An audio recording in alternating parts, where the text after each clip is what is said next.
फल और सब्जियों का रस या जूस निसंदेह ही हमारे लिए लाभकारी और स्वास्थ्यवर्धक आहार है, परंतु जब यह ताज़ा हो तब।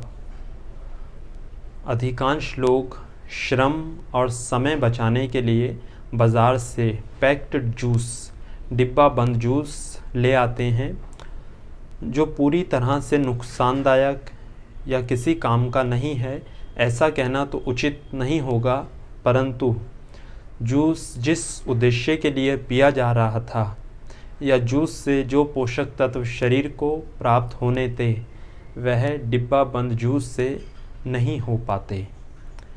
जूस के अंदर फल और सब्जियों के रस के अंदर अनेक प्रकार के विटामिन्स, भरपूर मात्रा में फाइबर्स और अनेक प्रकार के पोषक तत्व न्यूट्रिशंस उत्पन्न होते हैं जो हमारे शरीर को स्वास्थ्य प्रदान करते हैं।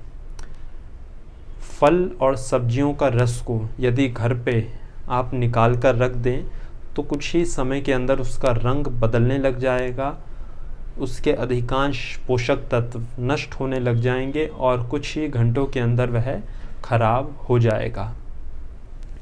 अब कुछ बातें मैं आपके स्मरण में लेकर आना चाहता हूँ। जो बाज़ार से डिब्बा बंद जूस लेके आते हैं वो कई दिनों, कई सप्ताह या कई महीनों पहले पैक हुआ होता है और आने वाले कई महीनों की उसके ऊपर एक्सपायरी डेट लिखी होती है। अर्थ उसको डिब्बे के अंदर सुरक्षित रखने के लिए उसमें कई सारे केमिकल्स का इस्तेमाल किया जाता है जो जूस के साथ हमारे शरीर के अंदर भी जाते हैं। दूसरी बात, जूस को जब पैक किया जाता है तो उसको पैक करने के लिए अंदर जो एक जूस की गत्ते की पैकिंग हमारे पास है वो मैं आपको दिखाना चाहता हूँ। ये देखिए, ये एक जूस है, जूस का पैकेट। इसके अंदर यदि इसको खोल के आप देखेंगे तो इसके अंदर जो पैकिंग करने के लिए जो कोटिंग की जाती है डिब्बे के गत्ते के अंदर, यह एल्यूमिनियम की शीट की पैकिंग की जाती है। एल्यूमिनियम का इस्तेमाल किया जाता है और सभी डॉक्टर्स, सभी वैज्ञानिक इस बात का प्रमाण दे चुके हैं कि एल्यूमिनियम हमारे शरीर के लिए बहुत ही नुकसानदायक धातु है। तो कई दिनों तक, सप्ताह तक या महीनों तक एक तरल पदार्थ जूस इस एल्यूमिनियम के संपर्क में रहता है जो हमारे शरीर को हानि प्रदान करता है, क्योंकि भोजन को या किसी भी चीज़ को जिस भी पात्र में रखा जाता है वह उसके अधिकांश गुणों को धारण कर लेता है। जैसे आयुर्वेद में तांबे का पानी पीने का निर्देश दिया जाता है, तो तांबा धातु के जो गुण हैं वह पानी के अंदर समा जाते हैं, मिट्टी के गुण समा जाते हैं। इसी प्रकार से एल्यूमिनियम के हानिकारक गुण या तत्व जूस के अंदर समा जाते हैं जो हमारे शरीर के अंदर जाते हैं। तीसरी बात, डिब्बा बंद जूस बनाने के लिए आर्टिफिशियल केमिकल्स का इस्तेमाल किया जाता है।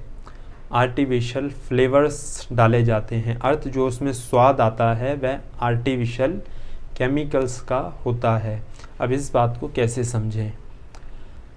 यदि आप घर में मौसमी का रस निकालते हैं तो कुछ दिनों के बाद, सप्ताह के बाद या महीनों के बाद उसके स्वाद में उसकी खटास और मिठास बढ़ती और घटती रहती है मौसम, जलवायु के कारण। किसी मौसम में मौसमी बहुत मीठी आती है, किसी में फीकी, किसी में खट्टी, क्योंकि वही उसका प्राकृतिक गुण है। जो जलवायु उस समय, जो आबो हवा उसको मिल रही है या जो उसका मौसम है, उसके अनुसार वह अपना स्वरूप, रस का स्वाद जो है वह बदल रही है। यही उसका प्राकृतिक गुण है और स्वभाव है। परंतु डिब्बा बंद जूस किसी भी मौसम में आप किसी भी महीने में ख़रीदें, उसका स्वाद एक ही तरह का रहता है। इसका अर्थ उसके स्वाद को एक निर्धारित मात्रा में रखने के लिए कई सारे केमिकल्स का इस्तेमाल किया जा रहा है, क्योंकि प्रकृति के अनुसार फलों के अंदर उसके खटास और मिठास की मात्रा उतार चढ़ाव हो रही है। परंतु डिब्बा बंद जूस में किसी भी कंपनी का आप जूस लें और किसी भी फल का आप रस पिएं, डिब्बाबंद जूस में हर मौसम में, हर ऋतु में उसका स्वाद एक ही प्रकार का रहता है, परंतु घर पे यदि ताज़ा रस निकाला जाए तो उसका स्वाद बदलते रहता है और यही उसका प्राकृतिक स्वभाव है। और जो उसका प्राकृतिक स्वाद है या स्वभाव है, उसी स्वरूप को हमें स्वीकार करना चाहिए। तो यह कुछ बातें थीं। तो कुल मिलाकर डिब्बाबंद जूस हमारे स्वास्थ्य के लिए इतना ज़्यादा लाभकारी नहीं है। इसके स्थान पर कई बारी यह नुकसान भी दे सकता है। तो आप प्रयास करें ये फल खाएं या घर पे ही फलों का, सब्जियों का रस निकालकर उसी का सेवन करें। वह हमारे शरीर को पूर्ण रूप से पोषक तत्व और स्वास्थ्यवर्धक हमारे शरीर के लिए सिद्ध होता है।